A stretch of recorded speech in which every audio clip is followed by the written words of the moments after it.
told the guy, he said, when you want to succeed as bad as you want to breathe, then you'll be successful. You know, I'm very careful about who I put in front of you guys.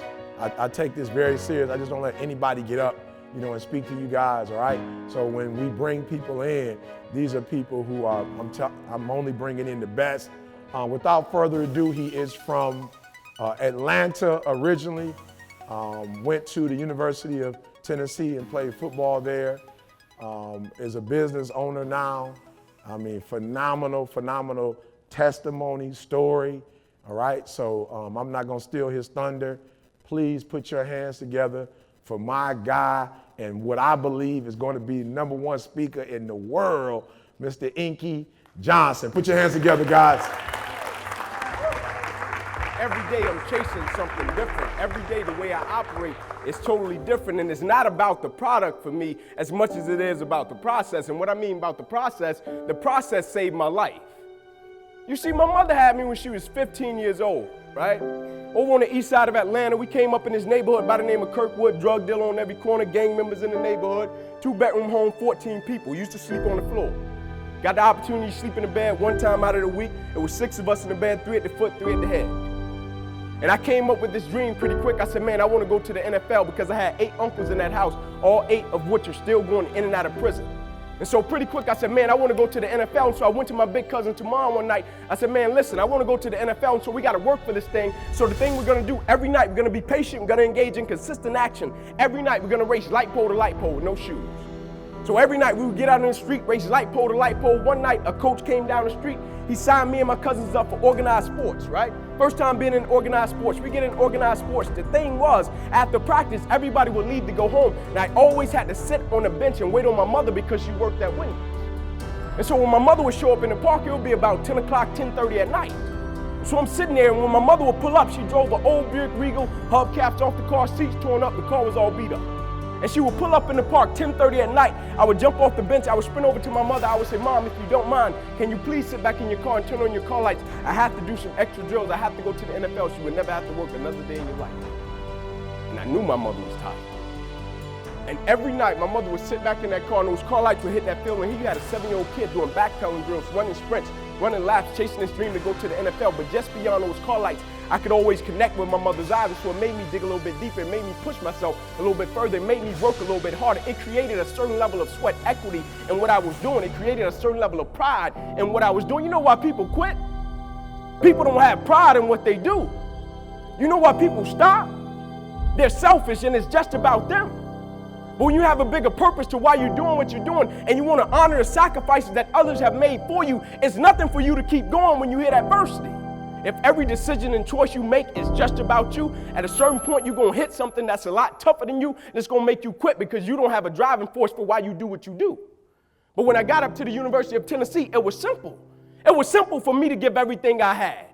My freshman year, I played special teams. My sophomore season, I broke the starting lineup, had a really strong sophomore season. The summer heading into my junior year, I still remember the day where I was sitting in our film room, and I was watching film on the California Bears. My defensive backs coach, Larry Slade, came in the room. He said, Inky, I got some good news for you. I dropped the clicker. I said, what is it? He said, man, you're a projected top 30 draft pick, son. He said, all you have to do is play the next 10 football games. You're an automatic multimillionaire. I went out of the room. I called my mother and my grandmother on the three-way. I said, after this season, there will be no more struggling. I said, we would never miss another meal. I said, we would never experience another Christmas where we had to stand on the side of the curb and just be grateful. And I hung it up. First football game, I went out, played great, got an interception, shut Cal down. Second game, we're playing against Air Force, got late in the game, fourth quarter, guy dropped back, he threw the ball to a receiver coming down my sideline. Me and the guy, we went head on. As soon as I hit the guy, I felt as if every breath in my body left. Body went completely limp, fell to the ground, I blacked out. Never happened to me before. When my eyes opened, I'll never forget, my teammates ran over, they said, Ink, get up, let's go. I said, I can't. I said, I can't move. They said, what do you mean you can't move? You're out lockdown corner, man, we need you, let's go. I said, I know, man, but this time I can't move. I flipped my head up to the sky, I said, God, I said, surely nothing is happening in this moment that can alter my life. They got me over to the hospital, they took me back, they ran CAT scans, they brought me back into my room, and all in a 15-second time frame, the doctor came running in from the opposite side. He said, hey, get in here, we gotta rush this guy back to emergency surgery, he's about to die. I said, what? He said, son, you have busted up the subclavian artery in your chest, you're bleeding internally, we have to rush you back, take the main vein out of your left leg, plug it into your chest in order to save your life. When I opened my eyes from recovery, the same doctor was over me. He said, son, has some good news and some bad news for you. I said, you got some bad news for me? I had to tell him I was about to die. I'm still alive. How bad can it get? I'm still here. He said, the good news is we saved your life. I said, thank you, sir. He said, the bad news is, Ink, you have nerve damage in your right shoulder. I said, okay, cool.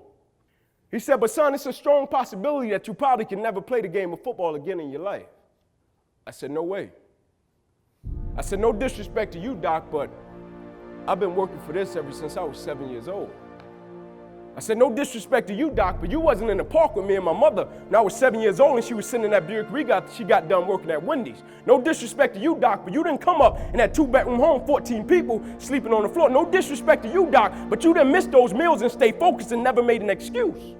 I never cheated. I never cheated. Like my conscience still until this day won't let me, like I can't cheat. I can't look myself in the mirror and say, Ink, you did a good job knowing that I cheated. I can't cheat. One of the greatest pieces of advice that my mother gave me was this: son, whenever you start, you make sure you finish it. And the problem with the world today, people get involved with things, and if they don't like a certain person, if they don't like the process, if it's not what they thought it was, they quit. And what they don't understand about quitting becomes a habit that doesn't just affect you. Later on in life, when you get a wife and you get some kids or you get a family, it's going to come back to haunt you, and it will one day affect them. That is why I tell you the process is more important than the product. It's not even about the outcome for me. It's about, can you take pride in what you do as an individual, and every night when you look in the mirror, knowing that you gave everything you had to it. And we have to get to the point where we're willing to impose our will on certain things. Impose your will on it. My life totally changed. And they gave me an opportunity to stop. And most people, when you give them an opportunity to stop while they're chasing something, they take advantage of it because they feel as if, man, why did this have to happen to me? I felt as if, why not me? This is the perfect opportunity to use this to be a blessing to somebody else. And you know what? It's not even about me, to be truthful. It's not even about me. Now it's about repaying the people that invested in me and saw something in me when I couldn't see it in myself. At a certain point in life, it can't just be about you. And the moment that we understand that, and every day we wake up, we understand that life is a blessing and life is a gift. And if you were to check out today, how would you want to be remembered? It's bigger than you.